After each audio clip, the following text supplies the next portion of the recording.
Is March 13th, 22, and I'm a legend. I am legend. You know how much Hearthstone I played? I'll show you. I played at work. I played at school. I used to play Magic, the Gathering, when I was a kid. Magic cards with my friends in elementary school. And then I found out that Blizzard had this free-based Magic that was easier and more RNG that you could play on your phone all the time. So when I was working, when I was bored, when I was anything, I was just playing Hearthstone because I love card games. I love figuring out probabilities. I'm a nerd. I'm good at, probability games. Anyway,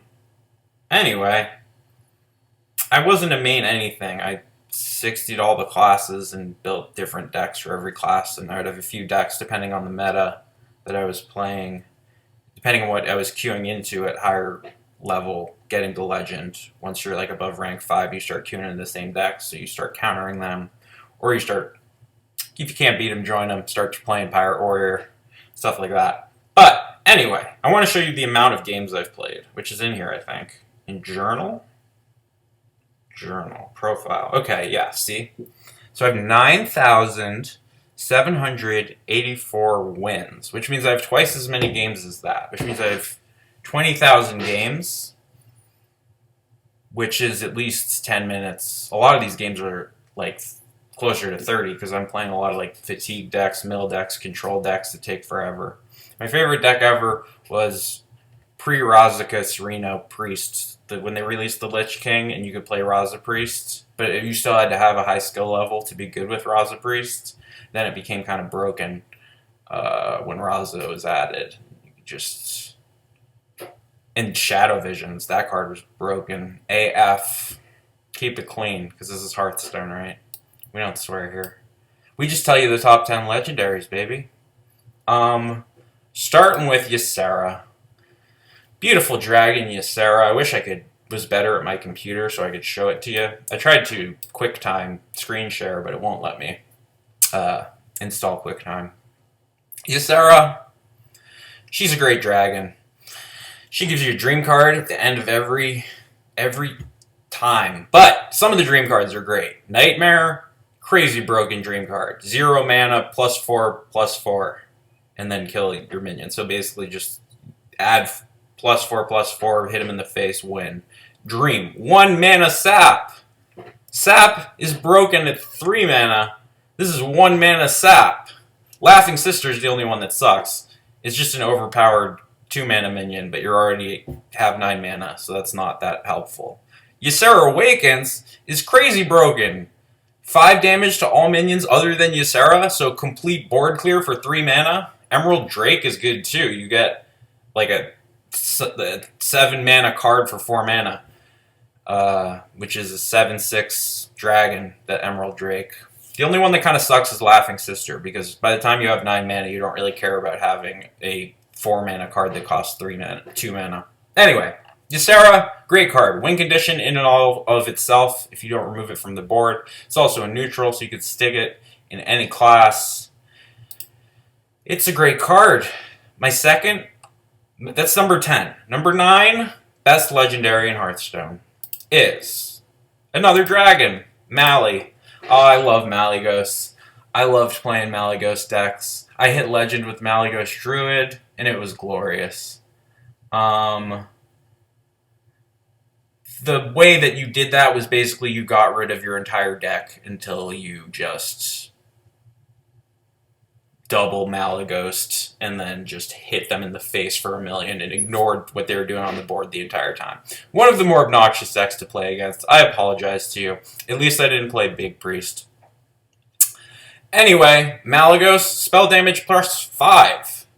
That's a lot of spell damage. That means if you're any casting class, if you're a rogue or you're a mage, it's like you can just throw this in your deck and it's broken. Especially if you're a rogue, because rogue has all these small damage spells and all these low mana, so you can just rattle them off. And you get discounted mana from possibly the most broken card ever, which is that rogue reduced by 3 mana this turn spells. Anyway, Malygos, One of the greats. 10 and 9, my two favorite dragons. Number 7, I put nzoth, God of the Deep. Because it's a neutral minion, so you can put it in any deck. You just throw a bunch of death rattles into a deck, throw this in your deck, you have a win condition. After all your death rattles die, you get all your death rattles. And the good thing about death rattles is they have death rattles. So, anyway, this will... You can put a bunch of different minions in your deck, and then they all reappear when you play this 9-mana card magically, and you win the game. Number 7, Archmage Antonidas. I love this card. Whenever you cast a spell, add a fireball to your hand. If you do not remove this, you will get fireballs thrown at you until you are dead. It's hard to remove a 5/7 at 8 mana. You're trying to play your own thing. They're kind of a turn ahead of you. Most of the big, like, broken legendaries are like 8 mana, 9 mana. Archmage at 7 is great. And I love any deck that just generates infinite fireballs.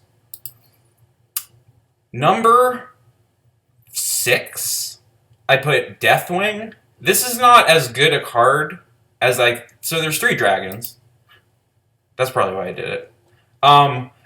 But Deathwing is just so fun. In Deathwing, nobody's ever prepared for Deathwing. You should just throw Deathwing into decks. Like, if you have a control deck, just take out one card that you don't care that much about and throw in Deathwing. Nobody's prepared for Deathwing ever, and it's hilarious every single time. Deathwing is why Hearthstone is fun. Because you can just play a card that just makes everything meaningless. You're just like, yeah, this kills everything, and we both don't have cards.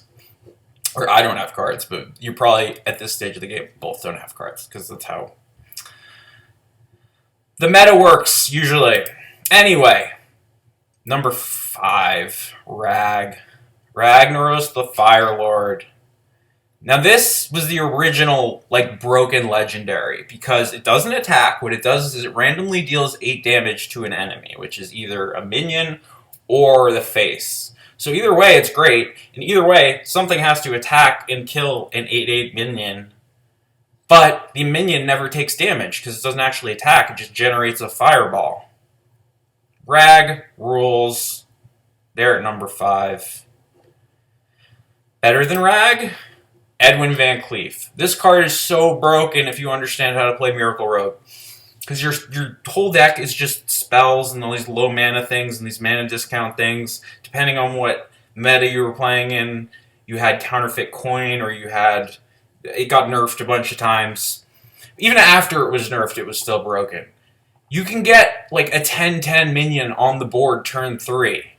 That's broken, period. If you pick the right, whatever, 4 cards as your starting hand, you can have literally like an unclearable turn 8 minion on the board, like turn 2 or 3.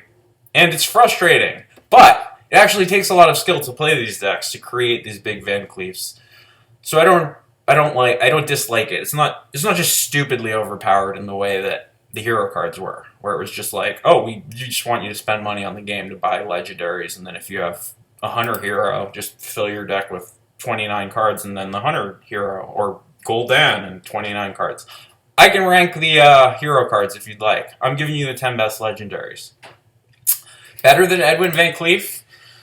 Grommash Hellscream. Charge. It's 8 mana. Charge. 4/9. Has 6 attack while damaged. Now you can either use this guy to clear somebody and then he has 11 attack, or you can put this 0 mana card in your deck called Inner Rage that will make him hurt and have more attack and just hit the face for 13 on 8 mana turn. Nobody's ready for Grom. Nobody's ready for Grom to hit you in the face. There's only 2 things better than Grom. One of them is Lord Jaraxxus. Lord Jaraxxus was like the OG hero card. I loved this card. I loved playing decks when this card was actually playable. Maybe it is again. I haven't played in a while. But it's a beautiful card.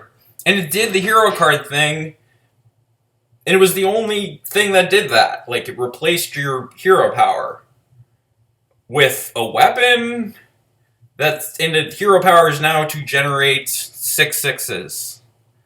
So you not only got a fucking weapon, which I don't know why warlocks get weapons, but I'm down. It's turn 9 and I'm a warlock. I'm down. And then every turn, 2 mana summon a 6/6. If you can't clear Jaraxxus, I mean, once you're Jaraxxus, also you life gain. Say you're down to 2 life. Throw Jaraxxus on the board, you're back up to 15, baby. You got enough to put some 6/6s in there and kill this stupid paladin that's trying to fuck your shit up, or shaman. I hate shaman players. Shaman players are the worst, because even the good shaman decks just rely on RNG. Like, the overpowered shaman decks were never fun. Shaman is just the worst class. In Hearthstone and in life. Tirion Fordring is my favorite legendary. It's just undeniable. If you played this early, there was just never an answer for Tirion, because there was already not an answer for a 6/6 with Divine Shield and Taunt. Divine Shield means you have to hit him twice. So you have to kill 2 of your things to even kill this thing. Then once you kill this thing, it's worse! Now you have 15 face damage at you. You have a 5/3 Ashbringer, unless you have a card to destroy a weapon, which nobody runs weapon destruction in most metas. Certain metas, they would run weapon stealing. That would be the only meta which Tirion wasn't strong. Tirion just seems like the best legendary to me. It's just like what I want a legendary to be. It's like slightly overpowered, but just fun. Paladin deserves Tirion. You know, warriors deserve Grom. That's why these are my favorite legendaries. Thank you. Mazel tov.